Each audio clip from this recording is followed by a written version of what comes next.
Hi there, and welcome back to Crusader Kings 2, and to the early Middle Ages with our, well, aging Bragi the Strong now. He's still a good duelist, but he's getting old, and he needs money, and he needs a war chest, but he even needs some positive balance, oh my goodness. So, he's sent out his raiders to plunder, and that's what we're doing at the moment. The start of legend, and we're traveling to the Byzantine Empire. Linda approaches me, the shrinking violet. Oh, she's 70. The seeress of Helsingland and a very apt martial leader. As I'm poring over some maps of the Byzantine Empire, a servant alerts me to her visit, and as I glance up from the table, I notice they are carrying something wrapped in fine fabric. For the battles to come, the woman says, without further ceremony. Oh, is it mead? Masterful. Short sword. I mean, you'd of course take this, but would we be giving her that stuff or not? The gold. I mean, we're very low on money. Charitable we are, diligent, humble. We're not greedy, right? So, oh, this is far too generous. I shall pay you for it. She's grateful for it. We have a masterful greatsword, not that we need it. Let's see, we have an engraved sword. We could go for the masterful short sword. Wow! That's crazy. We will equip that thing. And the Norse war axe, we will unequip that one. Equip that one with the splint mail armor. Yeah, the engraved sword isn't that good.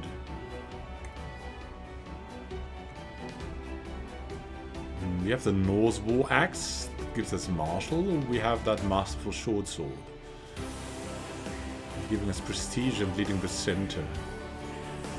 The Norse war axe is still better, I think, for us. Giving us martial.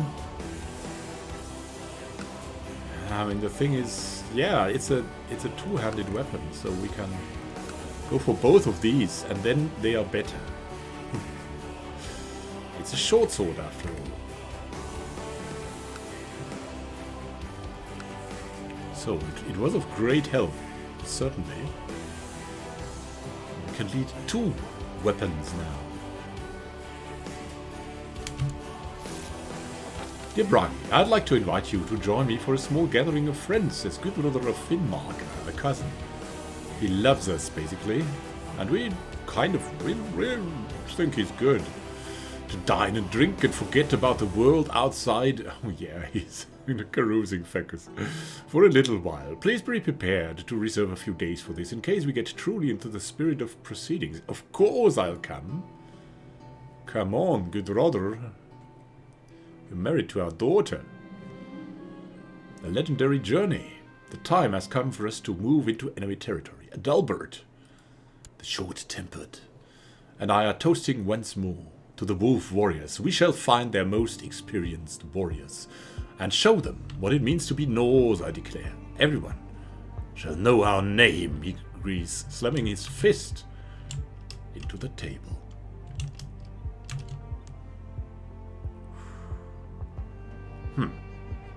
Yeah, together we are stronger. I mean, we are old veterans. We're not going alone. Oh, that army of air? Is that against us? No. Legendary journey. Having spent the evening drinking and talking around the campfire with my traveling companions, I finally bid them good night. On my way back to my sleeping spot, I pause nearby, leaning against a large rock. It's a man tending to nature's call. An enemy, I yell, more surprised than alarmed. The Mysticus of Raugia.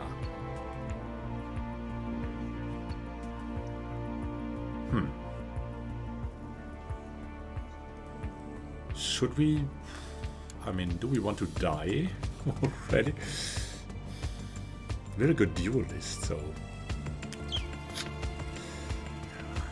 Oh, excellent. I will duel this one. Come on. We have to do this. We're a Norseman. Bite under the influence, the battle stance comes naturally to me. My opponent staggers backwards in surprise, almost tripping over the large rock. Before he's time to catch up, I sink my masterful short sword into his chest. The man groans, and it takes a while before my own heart stops pounding. Then he's still.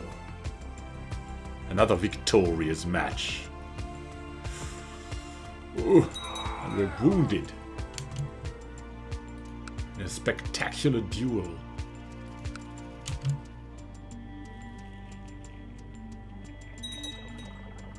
Victory! Erdtala has been looted. Anything else here? I think that was Erdtala, yes. Yes, it was. That's the Russian army. I think we should move over here. King Ferdomnak will have a bonus on this.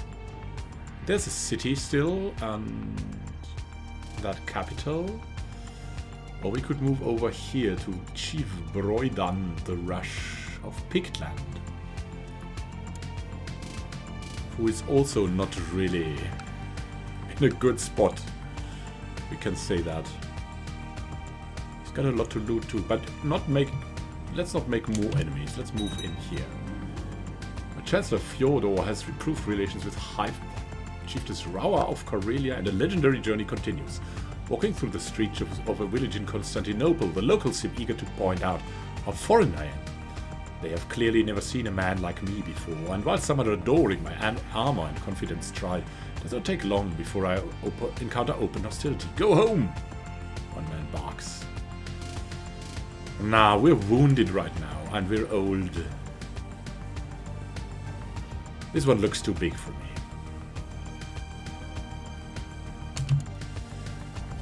Do we have... yeah, we have some of our best warriors ready. Finest warrior around? Well, that would be Ioannikos, master. A little boy says Adalbert finishes a coin from his pockets, rewarding the urchin for the information. And there he is, the child suddenly cries, pointing at a Greek man down the street.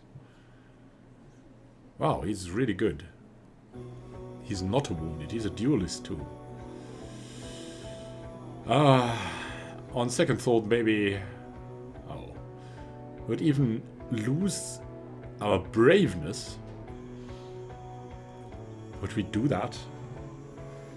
I think that's a toss-up, because... we're wounded, but we are also... I mean, we are humble now. We're not proud anymore. We're wrath a little bit, but this is not about wrath or not wrath. We're wounded and old, and we're humble. On second thought, perhaps this one is for you, Adalbert. So, we're not brave anymore. Commander? Can I have a new commander? Let's see. Pavio, the Mercus Mother. Pavio the Grinner. Yeah, we want him. Always thought highly of his... and whom do we have here? The High Chief of Kola. And Bragi, the Jarl of Island. He could become our cupbearer. He's too young for that. Maybe let's go for...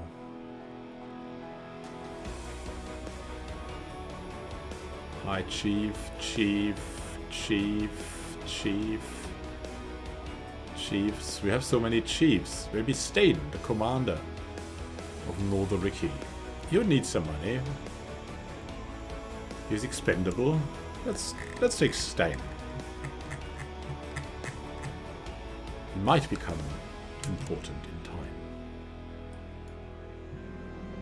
Having turned in for the night, I find myself wide awake, listening to the snoring of a Dalbert.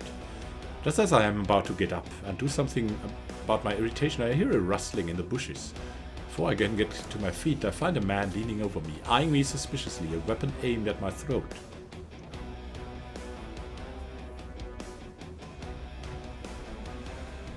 Oh, we would get a black eye.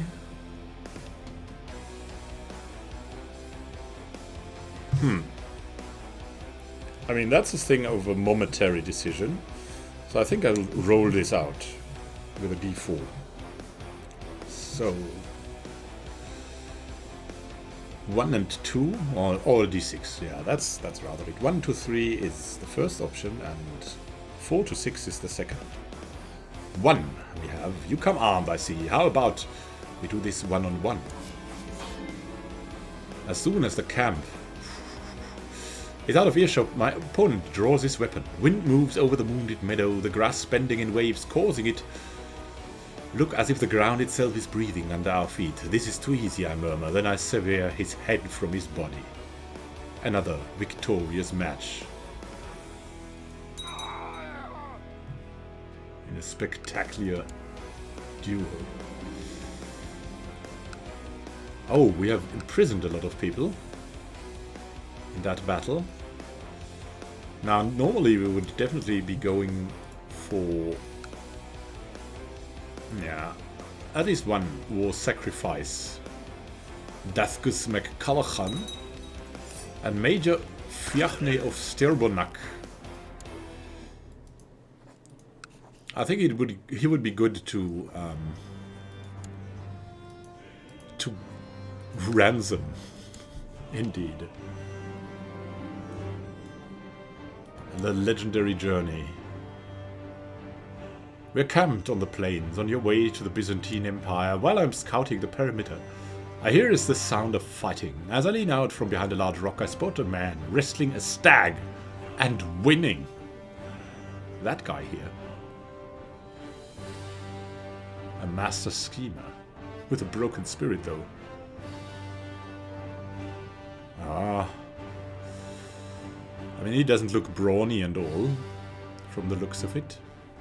A challenge! Oh, God. We're gonna die. We've got a black eye, I think. Where is that? Swollen wrist, black eye, and wounded. I don't know. But that's a challenge we can go for. A challenge, clears throat. Hey, you! Yes, you. Let's fight.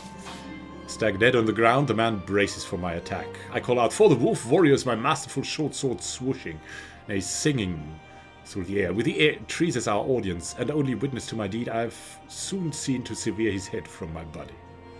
Another victorious match.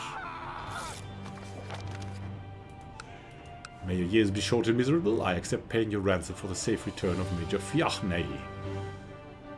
Very helpful. I've arrived at the private rooms of Gudrother. Now, probably he's along us on the journey. There's plenty of food and drink here, and the mood is decidedly merry. I'm looking forward to this. Let's get it started.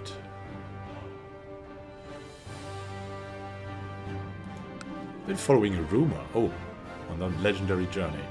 Trying to track down what is supposed to be the most feared fighter in the Byzantine Empire. A deadly fencer, I am told. You go to your death, an innkeeper warns, yet when she's pointed out to me, I find myself face to face with a hunched elderly woman, eyeing me suspiciously. She's a hunter, a genius? A woman, I mean...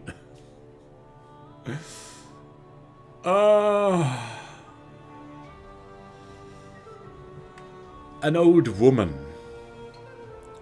I mean, we cannot avoid this because in the Viking tradition, women really meant nothing for that. So we cannot flee from a woman. I will not go easy on you just because you're old. As the woman unclasps her cloak, I gasp. Beneath the disguise of a poor and withered elder is an athletic and statuesque person, donned in fanciful armor. She lashes out at me with a silvery sword, and I almost scream in surprise when it is over. I'm bloody and out of breath. Another victorious match. The old wound has finally healed, leaving a pretty grotesque scar behind. Ugh. Horrifically scarred. But thankfully, we're not wounded anymore. How long will that go on? Until next year, and that one... June, May... These days of revelry are an excellent escape. So many laughs and so many intense conversations in shorter time. I mean, I imagine we do this in the evenings on our great journey. Brings me closer to my companions. I feel like good friends already. You are my best friend.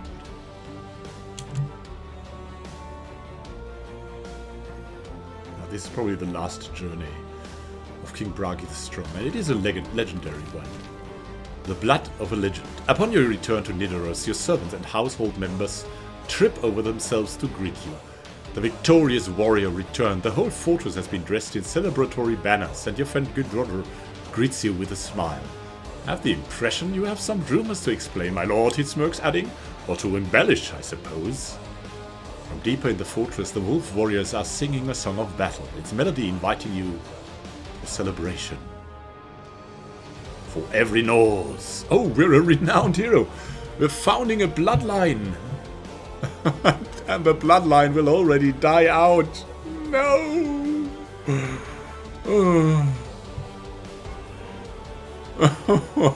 The eunuch with a bloodline.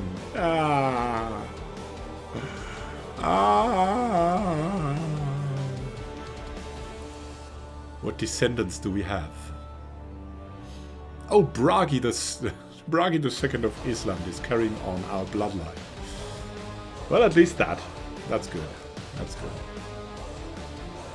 Ilva. Let's have a look about Ilva. She has a husband. She's... yeah, good brother of Finnmark. The children are not Dovres. Ah. If we would have known that. Bragi's carrying on that bloodline, though. The reveling and carousing is over for now. Time to get back to real life. Oh, well, it was a lot of fun.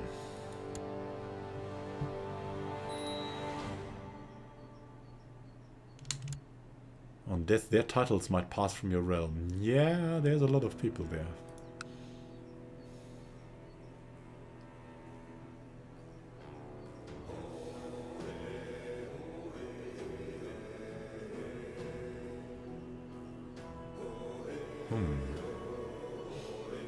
Chiefdoms for Ambus, oh my god.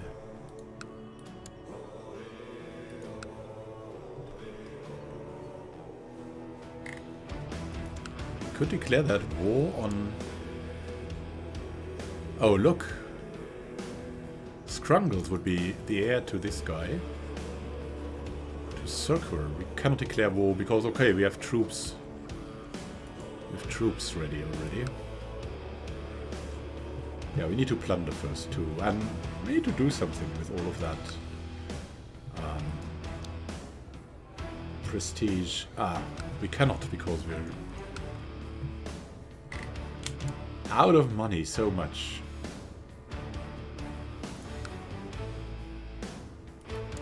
Hopefully not for long anymore. Just taking that capital thing here, and then. Let's see. Karnes Ulge has been looted of 30 by King Bragi the Strong. And we have the Finger of St. John added. And we have Lertan Nik Eochaid. Can we ransom her? No.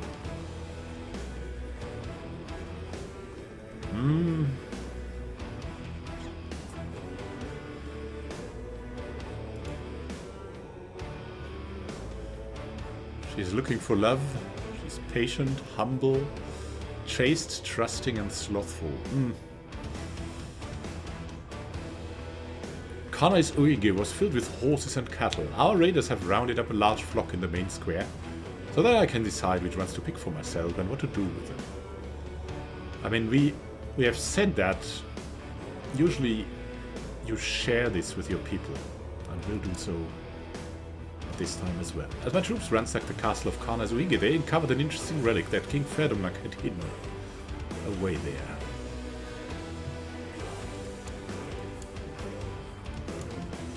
The finger of St. John. Wow. A finger belonging to St. John the Baptist. St. John was a prophet of the Messiah and was also the one to baptize Jesus. And we're not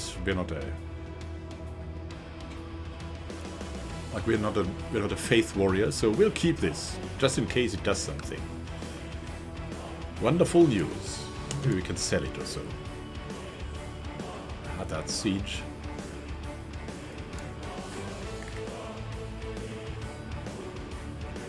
Lertandalfiatak. I mean, she kind of likes us because we're a renowned hero and stuff.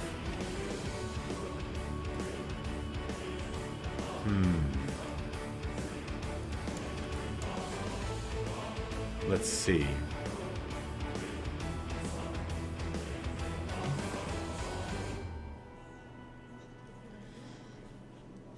Maybe they bring her home and give her to the renowned hero, right? Take her as a concubine. And she's free now.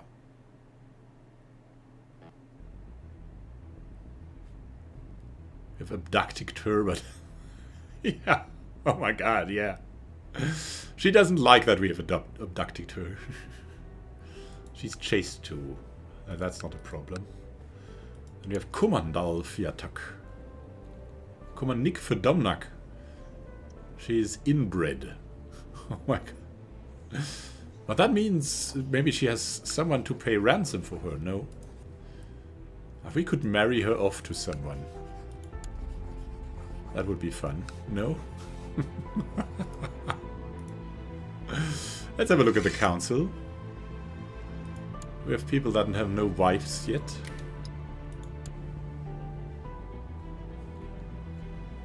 Nana of Westerbotten. Ah. Look, Chunmund of Kandalax. That is not our grandson.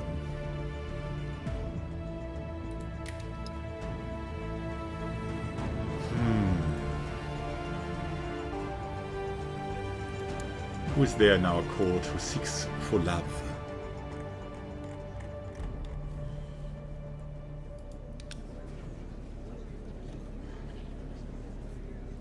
The court.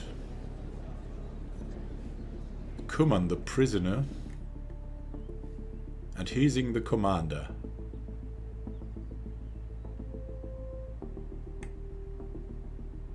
Hey, you're old. You're not choosy, right?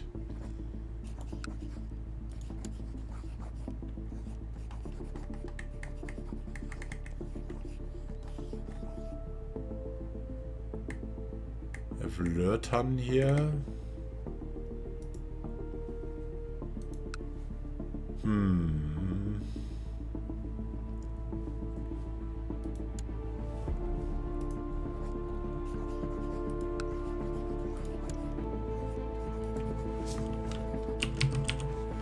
No, let's release her. It's okay. She'll probably die soon anyways. Then we have Talfelach u Genisleig, a child. Cannot really ransom her. Can we change her focus? No. Okay. He's a Catholic Christian. We'll keep her for now. And Brigitte Eonach, Queen. Queen? Oh. Not the richest queen.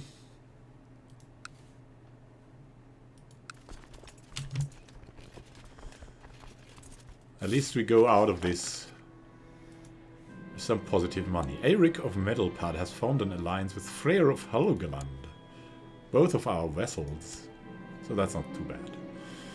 Your loyal vassal Skully Einarsson Oster. Oh yeah. Our schemer. Sent you a courier with an offer. He's willing to make a significant donation to your war chest, In return, you must promise to return the favor in the future. Most generous offer. What, 200? He's coming here with a lot of gold. And that's okay. So thank you for watching and happy gaming to you. We're making great progress and maybe we can hold a great blot soon. A great time until then and happy gaming. This is Immanuel signing out.